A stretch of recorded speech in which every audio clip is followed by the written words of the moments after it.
Hello friends, very good afternoon. Welcome to the Hindu analysis of 22nd October 2021.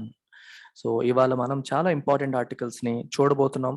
వీటితో పాటు నేను already cover చేసిన daily editorial analysis gist of editorials కూడా మీరు చూడండి. మొత్తం కంప్లీట్ అయితే కంప్లీట్ హిందూ పేపర్ అనేది మీ చేతుల్లోకి వచ్చేస్తుంది. Right. So before that, let me tell you that we are announcing new batches for UPSC and optional courses. మీకు ఇక్కడ కనిపిస్తున్నాయి.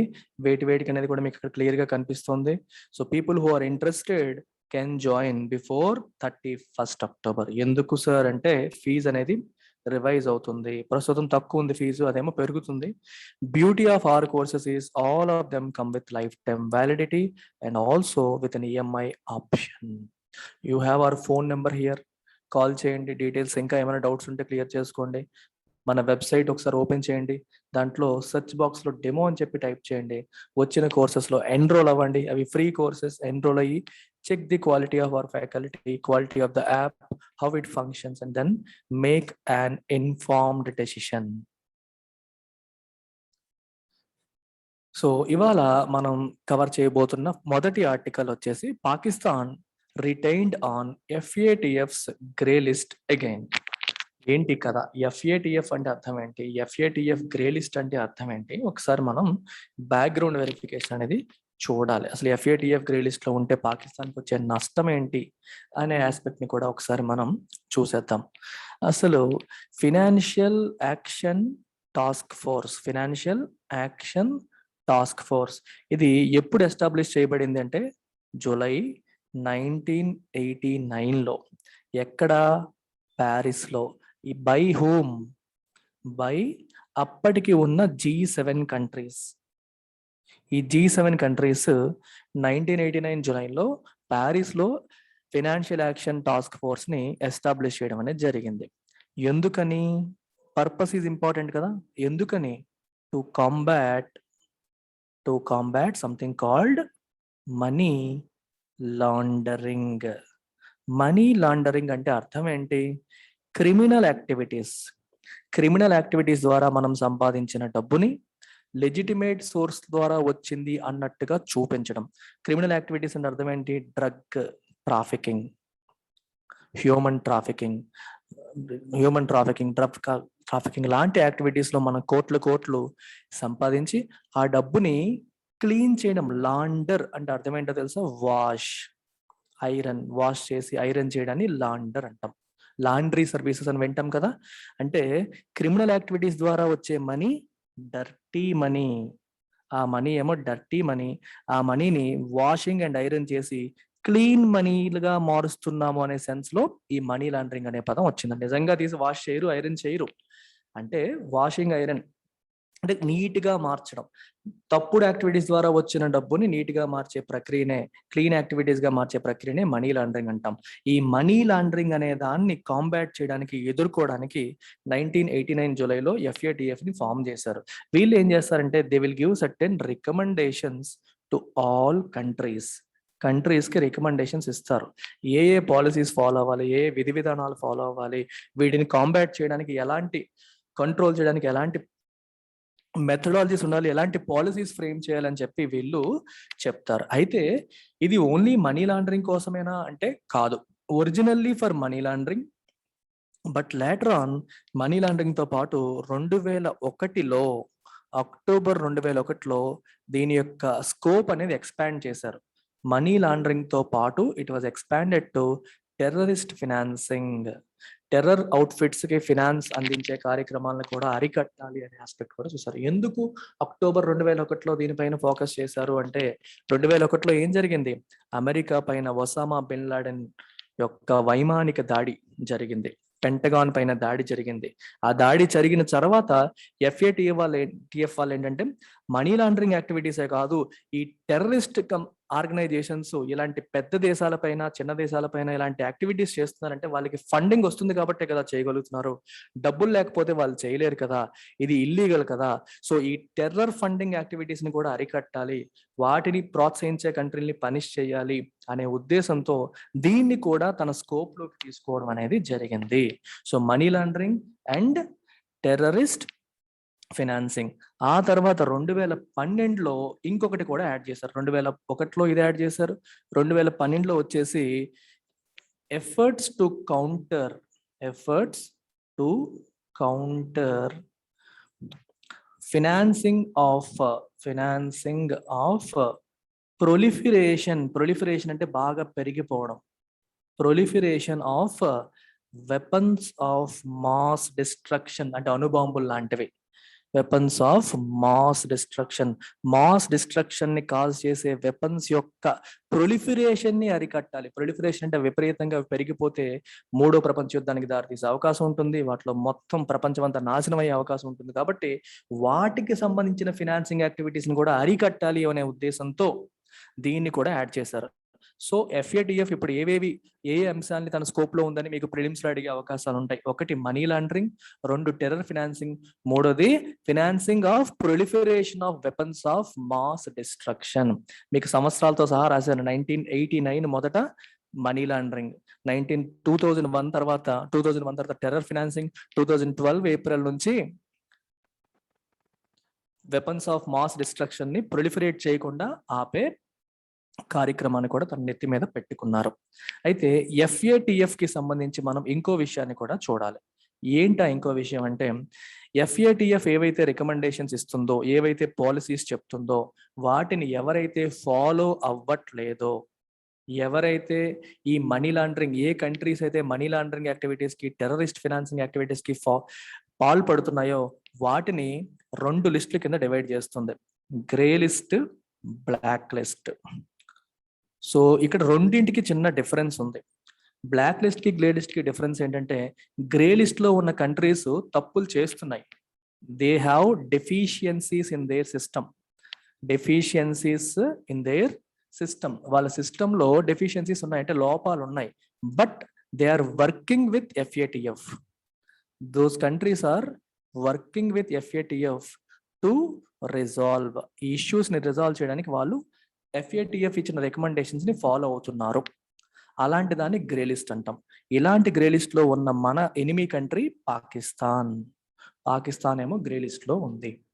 ఇంకా కొన్ని కంట్రీస్ ఉంటాయి, వివి నాన్ కోఆపరేటివ్. FATF తో వీళ్ళు కోఆపరేట్ చేయరు. These are non cooperative countries.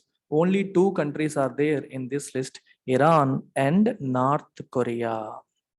Iran and North Korea are blacklisted, and the rest of the countries ఇంకా గ్రే లిస్ట్ లో పాకిస్తాన్ అనేది ఉంది.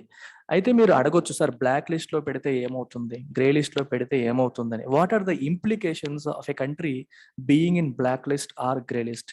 ఇంప్లికేషన్స్ ఏంటి? ఇప్పుడు బ్లాక్ లిస్ట్ లో పెట్టారంటే అర్థం ఏంటి? ఇరాన్, నార్త్ కొరియా లాంటి కంట్రీలు మనీ లాండరింగ్ కావచ్చు, లేకపోతే టెర్రర్ ఫినాన్సింగ్ కావచ్చు, లేదా proliferation of weapons of mass destruction, ఈ మూడింట్లో ఏదో ఒక యాక్టివిటీలో ఎంగేజ్ అయి ఉన్నాయి. FATF వాళ్ళు చెప్తున్న గైడ్ లైన్స్ ని ఫాలో అవ్వట్లేదు, కోఆపరేట్ కూడా చేయట్లేదు. అంటే అర్థం ఏంటి? ప్రపంచ దేశాలు ఈ దేశాలతో ఎంగేజ్మెంట్ పెట్టుకోవడానికి వెనకాడతాయి. ఎందుకంటే బ్లాక్ లిస్ట్, ఒక నెగిటివ్ మార్క్, బ్లాక్ మార్క్ ఉంది వాళ్ళ పైన. ఇప్పుడు వరల్డ్ బ్యాంక్ ఉంది, నార్త్ కొరియా వాడికి మాకు ఫండింగ్ కావాలి, లోన్ ఇవ్వండి అని అడిగారు అనుకోండి, వరల్డ్ బ్యాంక్ ఏం చేస్తుంది? హెజిటేట్ చేస్తుంది, వెంటనే ఇవ్వదు. IMF ఉంది, ఇస్తుందా? ఇవ్వదు. ఏషియన్ డెవలప్మెంట్ బ్యాంక్, ఇట్లాంటి బ్యాంక్స్ ఏవైతే ఉన్నాయో, ఇంటర్నేషనల్ మల్టీలేటరల్ ఆర్గనైజేషన్స్, వీళ్ళకి ఫండింగ్ అవసరమయ్యే, లోన్స్ అవసరమైతే ఆలోచిస్తాయి. ఎందుకంటే ఈ మనీని వీళ్ళు తప్పుదారికి ఉపయోగించే అవకాశాలు ఉన్నాయి అని. అలాగే ప్రపంచంలో ఉన్న వివిధ దేశాలు కూడా వాటితో ట్రేడ్ తగ్గించుకునే అవకాశాలు ఉంటాయి. ఎక్స్పోర్ట్స్, ఇంపోర్ట్స్ ఇలాంటివన్నీ వాళ్ళతో రిలేషన్స్ ని తగ్గించుకుంటాయి, because they are black listed. Similar గా ఈవెన్ పాకిస్తాన్ కి కూడా, because it is still in grey list, అంటే అక్కడ టెర్రర్ ఫినాన్సింగ్ అనేది జరుగుతోంది అనే కారణం, ఆరోపణలు పాకిస్తాన్ ఎదుర్కొంటుంది కాబట్టి దానికి కూడా ప్రపంచ మల్టీలేటరల్ ఆర్గనైజేషన్స్ రావాల్సిన చాలా లోన్స్ ఆగిపోయాయి. ఎన్నో కోట్ల నష్టం అనేది జరుగుతోంది పాకిస్తాన్కి. మరి పాకిస్తాన్ మారొచ్చు కదా? మారదు.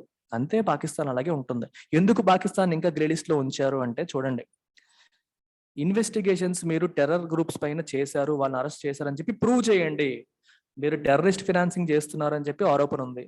ఎవరైతే టెర్రరిస్టులు అని చెప్పి మేము యునైటెడ్ నేషన్స్ ఐడెంటిఫై చేసిందో వాళ్ళని మీరు కోర్టుకు తీసుకొచ్చి శిక్ష వేసాము అని చెప్పి ప్రూవ్ చేస్తే మేము గ్రే లిస్ట్ లోంచి తీస్తామని చెప్పి వీళ్ళు అంటున్నారు. ఇక్కడ క్లియర్ గా రాశారు చూడండి, వీళ్ళు పాకిస్తాన్ ని గ్రే లిస్ట్ లో ఉంచారు. Observing that it needed to further demonstrate that investigations and prosecutions were being pursued against the senior leadership of UN designated terror groups. Which include Lashkar e Taiba, Jaish-e Mohammed, al Qaeda and Taliban. ఈ గ్రూపులకి సంబంధించిన సీనియర్ లీడర్స్ ని మీరు prosecute చేస్తున్నట్టుగా మాకు proof submit చేయాలి, అది మీరు చెయ్యట్లేదు, అందుకని మిమ్మల్ని ఇంకా మేము గ్రే లిస్ట్ లో ఉంచుతున్నాం. గ్రే లిస్ట్ కి ఇంకో పేరు కూడా ఉంది, under increased monitoring. Grey list కి ఇంకో పేరు ఏంటమ్మా, ఇంక్రీజ్డ్ మానిటరింగ్ అని చెప్పి అంటారు. అంటే మిమ్మల్ని మేము మానిటర్ చేస్తున్నాము అనేది. అది so out of 34 action items ఇచ్చారు, అందులో పాకిస్తాన్ 30 ఐటమ్స్ ని రిజాల్వ్ చేసింది, కానీ ఇంకో 4 ఐటమ్స్ ని రిజాల్వ్ చేయలేదు కాబట్టి ఇంకా దాన్ని గ్రే లిస్ట్ లోనే కంటిన్యూ చేస్తుంది.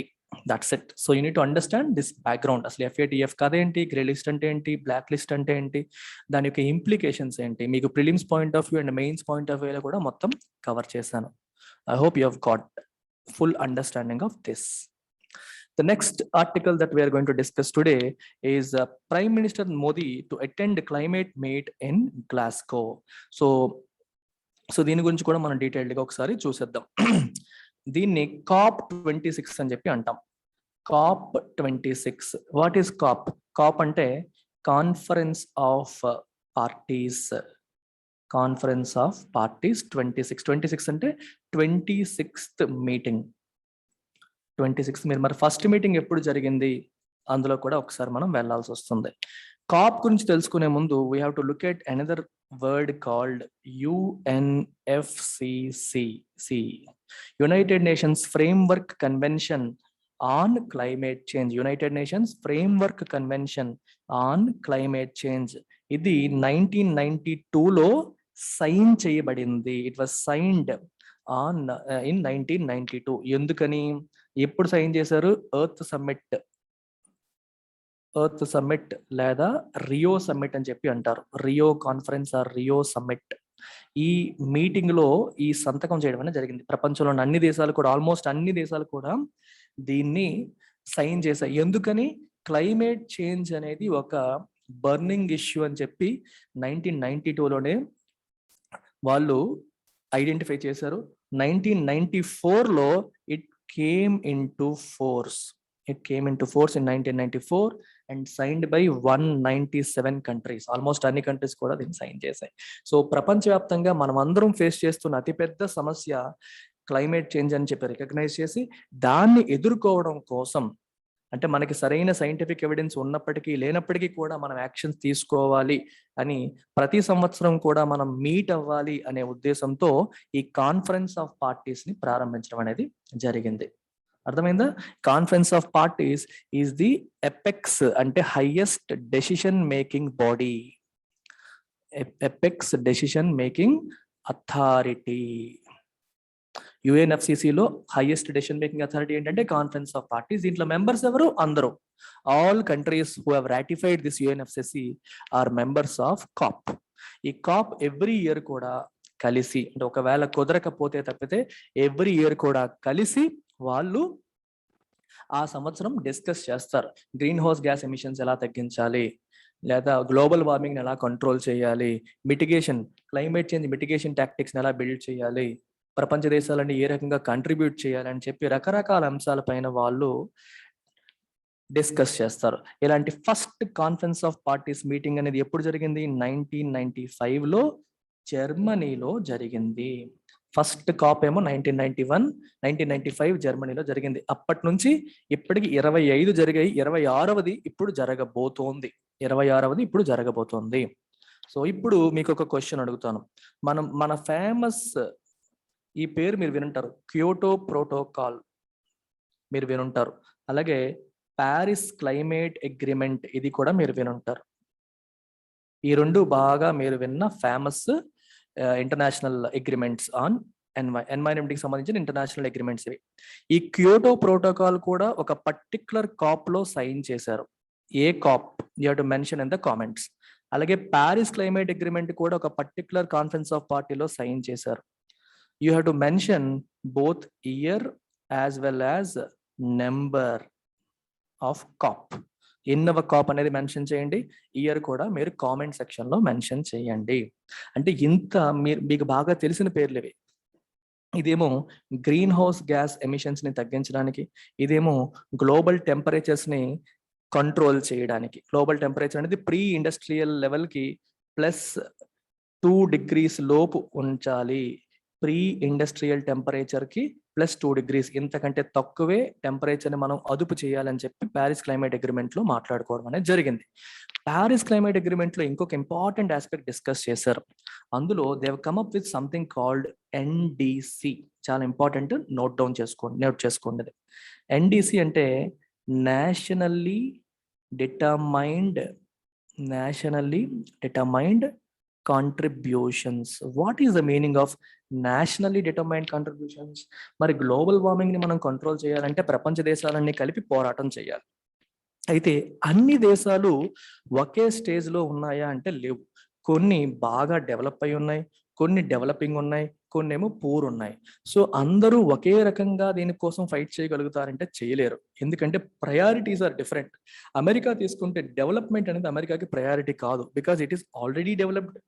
అమెరికాకి డెవలప్మెంట్ అనేది ప్రయారిటీ, ఆల్రెడీ డెవలప్ అయిపోయిన కంట్రీ అది, అన్ని రంగాల్లో అభివృద్ధి చెందింది, ప్రపంచంలోనే అత్యున్నతంగా ఉంది. సో వాళ్ళు ఇలాంటి అంశాల్లో ఎక్కువ కంట్రిబ్యూట్ చేస్తారు. చైనా బాగా డెవలప్ అయింది, దే కెన్ కంట్రిబ్యూట్ మోర్. కానీ India, country like India which is still developing, ఇండియాకి ఇంకా పవర్టీ ఎలివియేషన్ చేయాలి, నిరక్షరాస్యత తొలగించాలి, పేదరికాన్ని నిర్మూలించాలి, ఆల్రెడీ మాట్లాడాం, పవర్టీ ఎలివియేషన్, ఇలాంటి చాలా సమస్యలు ఉన్నాయి. ఈ సమస్యల్ని పరిష్కరిస్తూ మరి చూడండి, పవర్టీ ఎలివియేట్ చేయాలంటే ఎంప్లాయ్మెంట్ పెరగాలంటే ఇండస్ట్రియలైజేషన్ జరగాలి, ఇండస్ట్రియలైజేషన్ జరిగితే పొల్యూషన్ జరుగుతుంది, మరి పొల్యూషన్ జరిగితే గ్లోబల్ వార్మింగ్ కి కంట్రిబ్యూట్ చేసిన వాళ్ళం అవుతాం. అలాగని చెప్పి గ్లోబల్ వార్మింగ్ ని ఎదుర్కోవాలని చెప్పి, పొల్యూషన్ జరగకూడదని చెప్పి ఇండస్ట్రియలైజేషన్ చేయలేదు అనుకోండి, ఎంప్లాయ్మెంట్ జనరేట్ అవ్వదు, ప్రజలకు ఆదాయం పెరగదు, పేదరికంలోనే మగ్గి చనిపోతారు. 2 ఆస్పెక్ట్స్, క్లైమేట్ చేంజ్ వల్ల చనిపోతాం, పేదరికం వల్ల చనిపోతాం. ఒకటి ఇంకొక దానికి అడ్డంకి కాకూడదు. సో ఇండియాకి ప్రయారిటీస్ 2 ఉంటాయి. అంటే మనకి పవర్టీ ఎలివియేషన్ లాంటి దాన్ని రిజాల్వ్ చేసుకుంటూ ప్యారలల్ గా క్లైమేట్ చేంజ్ కోసం కూడా మనం ఫైట్ చేయాలి. అందుకనే ఏం రాశారు ఇక్కడ, నేషనల్లీ డిటర్మైన్డ్ కంట్రిబ్యూషన్స్. మీరేం చేస్తారో మీరే డిటర్మైన్ చేసి చెప్పండి, అందరూ ఒకేలాగా కాదు, అన్ని దేశాలు ఒకే రకంగా ఇవ్వాల్సిన అవసరం లేదు. You determine how you want to contribute towards climate change అని చెప్పి ప్యారిస్ అగ్రిమెంట్ లో చెప్పడం జరిగింది. దానికి తగ్గట్టుగా ఇండియా కూడా తను ఏం చేస్తారనేది చెప్పింది. అయితే ఇప్పుడు గ్లాస్గో మీటింగ్ లో ఏమంటున్నారంటే, 2020లో COVID-19 వచ్చింది కాబట్టి మొత్తం సిచ్యువేషన్ అంతా మారిపోయింది కాబట్టి పీపుల్ ఆర్ డిస్కసింగ్ ఇండియా యొక్క NDCs అనేవి రివైజ్ చేస్తారు లేదా అప్డేట్ చేస్తారు అని చెప్పి ఎక్స్పెక్ట్ చేస్తున్నారు. Right, the entire world is expecting that we will revise our NDCs. ఇప్పుడు మోదీ గారు దాన్ని అటెండ్ అవుతున్నారు, మోస్ట్ లైక్లీ ఆయన రివైజ్డ్ NDCs ని అప్పుడు చెప్తారు, గ్లాస్గో మీటింగ్ లో చెప్తారు అని చెప్పి ఒక ఎక్స్పెక్టేషన్ అనేది ఉంది. సో ఈ పర్టికులర్ మీటింగ్ యొక్క సిగ్నిఫికెన్స్ ఏంటి, India might come out with new and updated NDCs, nationally determined contributions. దీనికి సంబంధించిన న్యూస్ మళ్ళీ వస్తూనే ఉంటుంది, ఈ పీరియడ్ అంతా మనకి నెక్స్ట్ 1 month వరకు వస్తూనే ఉంటుంది, మనం మళ్ళీ డిస్కస్ చేస్తూ ఉందాం. యూపీఎస్సీ ప్రిలిమ్స్ పాయింట్ ఆఫ్ వ్యూలో మీకు అడిగే క్వశ్చన్స్, లొకేషన్ అడగొచ్చు, తర్వాత రెండవది మీకు ఎన్నవది COP26 ఇది, అది ఇంపార్టెంట్, అలాగే UNFCCC గురించి డీటెయిల్స్ అనేది మీకు తెలియాలి, ప్లస్ ఇండియా యొక్క కాంట్రిబ్యూషన్స్ ఏమైనా మారుతున్నాయా లేదా అనేది కూడా చెప్పాలి. చూడండి ఇక్కడ, it was expected to update, ఇక్కడ రాశారు మీకు, India was expected to update its nationally determined commitments to reflect its ambition to install 450 gigawatts of renewable energy by 2030. 2030 కల్లా 450 gigawatts of renewable energy install చేస్తాము అంటే, ఫాజిల్ ఫ్యూయల్స్ నుంచి వచ్చే energy అనేది తగ్గించేసుకొని majority అంతా కూడా రెన్యూవల్ ఎనర్జీ నుంచి వచ్చేలాగా మారుస్తామని చెప్పి ఇండియా మాట ఇచ్చింది. సో అది అప్డేట్ చేస్తారు అని చెప్పి ఒక ఎక్స్పెక్టేషన్ అన్నమాట. ఇవాళ అన్ని బ్యూటిఫుల్ ఆర్టికల్స్ అండి, అన్ని కూడా చాలా important, prelims as well as mains point of వ్యూలో. సో రీసెంట్ గా 2 days క్రితం నుంచి మనం ఒక న్యూస్ చదువుతున్నాం, ఏంటది, యూరోపియన్ కమిషన్ వాళ్ళు ఇండియా నుంచి జిఎం కంటామినేటెడ్ రైస్ వచ్చేసింది అని చెప్పి మన యొక్క పార్సిల్స్ రిజెక్ట్ చేశారు. జిఎం అంటే అర్థం ఏంటి, జెనెటికల్లీ మాడిఫైడ్. మీకు ఆల్రెడీ చెప్పాను, ఇండియాలో ఒకే ఒక్కటి అలౌడ్, ఒకటి BT కాటన్. కాటన్ లో మాత్రమే ఈ జెనెటిక్ మాడిఫికేషన్ ని ఇండియా అఫీషియల్ గా అప్రూవ్ చేసింది, ఇంకా వేరే దేనికి అప్రూవ్ చేయలేదు. సో జెనెటికల్లీ మాడిఫైడ్ రైస్ అనేది India officially not grown, unofficial గా ఇల్లీగల్ గా గ్రో చేస్తున్నారేమో అని చెప్పి అనుమానం ఉంది. ఒక మహారాష్ట్రకు చెందిన ఎక్స్పోర్ట్ అని ఐడెంటిఫై చేశారు, వాళ్ళ దగ్గర వెళ్ళిన కన్సైన్మెంట్ లో ఈ జెనెటికల్లీ మాడిఫైడ్ రైస్ ఉందని చెప్పి ఐడెంటిఫై చేశారు. ఇది బానే ఉంది. ఈ బ్యాక్గ్రౌండ్ లో there is something that we need to understand. చిన్న కాన్సెప్ట్ చెప్తా చూడండి. ఇప్పుడు జీన్ అంటున్నాం, జీన్ ని మోడిఫై చేయడం అంటున్నాం. మోడిఫై చేయడం రెండు రకాలుగా జరగచ్చు. ఒకటి ఇన్సర్టింగ్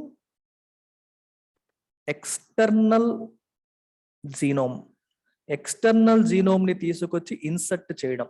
అంటే ఒక మొక్కలో ఆ మొక్క తాలూకా జీన్ కాకుండా వేరే మొక్క తాలూకా జీన్ ని తీసుకొచ్చి ఇన్సర్ట్ చేశారనుకోండి, అది జెనెటికల్లీ మాడిఫైడ్ కిందకి వచ్చేస్తుంది.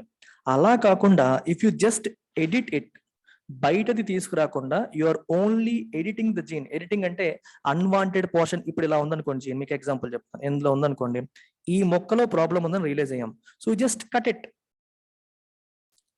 ఇక్కడికి కట్ చేసేసి ఈ రెండింటిని మళ్ళీ అటాచ్ చేస్తాం అనుకోండి, దాన్ని ఏమంటాం, జీన్ ఎడిటింగ్ అంటాం. ఇది కూడా మోడిఫికేషనే, కాకపోతే బయటది తీసుకురాలా, ఉన్న జీన్ ని మోడిఫై చేసాం తప్పితే బయట నుంచి ఏదో తెచ్చి ఇన్సర్ట్ చేయడం అనేది జరగలేదు. దీనికి సంబంధించి రీసెంట్ గా మనకి టెక్నాలజీస్ వచ్చాయి. Last year before last year Nobel prize కూడా వచ్చింది దానికి. ఏంటా టెక్నాలజీ? CRISPR technology. మీరందరూ న్యూస్ లో చదివే ఉంటారు, CRISPR, క్రిస్పర్. మీరు ఇప్పుడు ఏం చేస్తారంటే కామెంట్ సెక్షన్ లో క్రిస్పర్ యొక్క ఫుల్ ఫామ్ అనేది మీరు కామెంట్ సెక్షన్ లో రాస్తారు. సో ఇక్కడ ఏం జరుగుతుందంటే ఇండియాలోనే ఇంటర్నల్ గా ఒక ప్రపోజల్ అనేది పెండింగ్ ఉంది. ఎక్కడి నుంచి? IARI నుంచి. ఈ IARI వాళ్ళు, ఎవరి IARI వాళ్ళు? ఇక్కడ రాసి ఉంటారు, ఎక్కడో చూడండి. ఈ ఫుల్ ఫామ్స్ అని మనకు గుర్తుండి సావో, ఎక్కడో రాసి ఉంటుంది, జస్ట్ లుక్ ఎట్ ఇట్. ఈ IARI వాళ్ళు రిక్వెస్ట్ చేశారు గవర్నమెంట్ కి. ఏంటని? మేము చూడండి, ఓన్ సైంటిస్ట్ అన్నమాట వీళ్ళంతా. వీళ్ళు ఏమంటున్నారంటే మేము మోడిఫై చేస్తాం without the need for conventional transgenic technologies. బయట వాటిని తీసుకురాకుండా మేము మోడిఫై చేస్తాము. చూడండి, ఇండియన్ అగ్రికల్చరల్ రీసెర్చ్ ఇన్స్టిట్యూట్, అది IARI అంటే. వీళ్ళు ఏమంటున్నారంటే మేము they are in the process of developing resilient and high yield rice varieties using gene editing technologies like CRISPR, which have already been approved by many countries, and I hope that such rice varieties in the hands of Indian farmers by 2024. So ఇండియాకి చెందిన research institute ఇది. వీళ్ళు ఏమంటారంటే మేము CRISPR technologies లాంటి వాటిని ఉపయోగించి, gene editing technologies ఉపయోగించి హై yield రైస్ వెరైటీస్ ని మేము తీసుకొస్తాము. రెసిలియంట్ అంటే దెబ్బని తట్టుకునేలాగా ఉండే వాటిని రెసిలియంట్ అంటారు. క్లైమేట్ చేంజ్ కూడా ఒక ప్రాబ్లమే. ఎక్కువగా వర్షాలు వచ్చి ఎక్కువ కాలం పంట మునిగిపోయింది అనుకోండి, అయినా సరే మొక్క చచ్చిపోకుండా, దాన్ని రెసిలియన్స్ అని చెప్పి అంటాం. క్లైమేట్ చేంజ్ అడాప్టేషన్ అని కూడా అంటాం. మారుతున్న పరిస్థితులు తగ్గట్టుగా మొక్కలు, మనుషులు, బిల్డింగ్లు అన్ని కూడా వాటిని తట్టుకునే శక్తిని బిల్డ్ చేసుకోవాలి. ఆ శక్తిని మనం ఏమంటాం? Resilience. Ability to bounce back from difficulty. అలాంటి డిఫికల్టీ వచ్చినా సరే తట్టుకునే శక్తి మొక్కలకు కూడా అవసరం. అలాంటి వెరైటీస్ ని వీళ్ళు తయారు చేస్తున్నారు. దానికి గవర్నమెంట్ ఏమో అప్రూవల్ ఇవ్వట్లా. It is pending with an appraisal committee for almost 2 years. 2 సంవత్సరాలుగా అప్రైజల్ కమిటీ దగ్గర పెండింగ్ ఉండిపోయింది. ఇది వివిధ దేశాలు అప్రూవ్ చేసిన టెక్నాలజీ వాడుతున్నారు, ఇదేం కొత్తది కాదు, జెనెటికల్ మోడిఫికేషన్ కూడా లేదు అని చెప్పి అంటున్నారు అనమాట. ఇది. So this is something the government has to look into. Next article వచ్చేసి supreme court says farmers have right to protest but cannot block roads. So ఇక్కడ కూడా మీకు హోంవర్క్, సో మీరు కామెంట్ సెక్షన్ లో రాయాలి. సుప్రీం కోర్ట్ ఏమంటుందంటే రైతులకి protest చేసే హక్కు ఉంది. Right to protest is a fundamental right. At the same time right to move freely, ఇది కూడా ఫండమెంటల్ రైటే. ఇప్పుడు మీరు చూడండి, ప్రొటెస్ట్ చేయడం అంటే ఏంటి? నిరసన వ్యక్తపరచడం. నువ్వు హైవే మీదకి ఎక్కేసి రోడ్డు మీద బైఠాయించేశారు అనుకోండి, ఒక 1 నెల రోజుల పాటు అలా బైఠాయించారు అనుకోండి, ఓకే, నువ్వేమంటావు? నాకు రైట్ టు ప్రొటెస్ట్ ఉంది, నేను నిరసించే హక్కు నాకు రాజ్యాంగం కల్పిస్తోంది, కాబట్టి నేను ఉంటాను అని చెప్పి అంటావు. At the same time when you are sitting there blocking the road, it leads to what? Blocking the moment. అంటే రైట్ టు మూమెంట్ కూడా ఉందిగా ప్రజలకి. రైట్ టు మూవ్మెంట్ అనేది అబ్స్ట్రక్ట్ చేస్తుంది. ఏ ఫండమెంటల్ రైట్ కూడా ఇంకొక ఫండమెంటల్ రైట్ ని obstruct చేయకూడదు. None of the fundamental rights in India are absolute. All of the fundamental rights are ఏంటి? క్వాలిఫైడ్. చాలా చాలా ఇంపార్టెంట్ పదాలు గుర్తుపెట్టుకోండి రెండు కూడా. ఫండమెంటల్ రైట్స్ మన ఇండియాలో ఉన్నవి qualified, they are not absolute. Qualified కి అబ్సల్యూట్ కి డిఫరెన్స్ ఏంటమ్మా? అబ్సల్యూట్ అంటే అర్థం ఏంటి? నాకు right to freedom of speech ఉంది, ఒకవేళ అది అబ్సల్యూట్ రైట్ అనుకోండి, నేను ఎవరినైనా సరే అమ్మనా బూతులు తిడతా. ఏమనంటే నాకు ఫండమెంటల్ రైట్ ఉంది, అబ్సల్యూట్ రైట్ అది అంటే 100% యూ కెనాట్ క్వశ్చన్ ఇట్. అలాంటి దాన్ని అబ్సల్యూట్ రైట్ అని అంటాం. బట్ క్వాలిఫైడ్ అంటే అర్థం ఏంటి? With restrictions.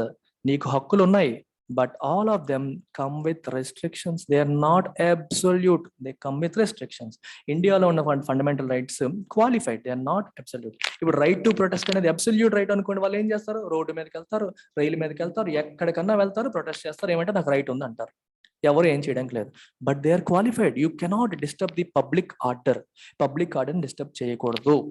అదే విషయం సుప్రీంకోర్టు ఇంతకు ముందు వీళ్ళు షహీన్ బాగ్ లో ప్రొటెస్ట్ చేసినప్పుడు, షహీన్ బాగ్ ప్రొటెస్ట్ కేసులో క్లియర్ గా చెప్పారు ఏమని?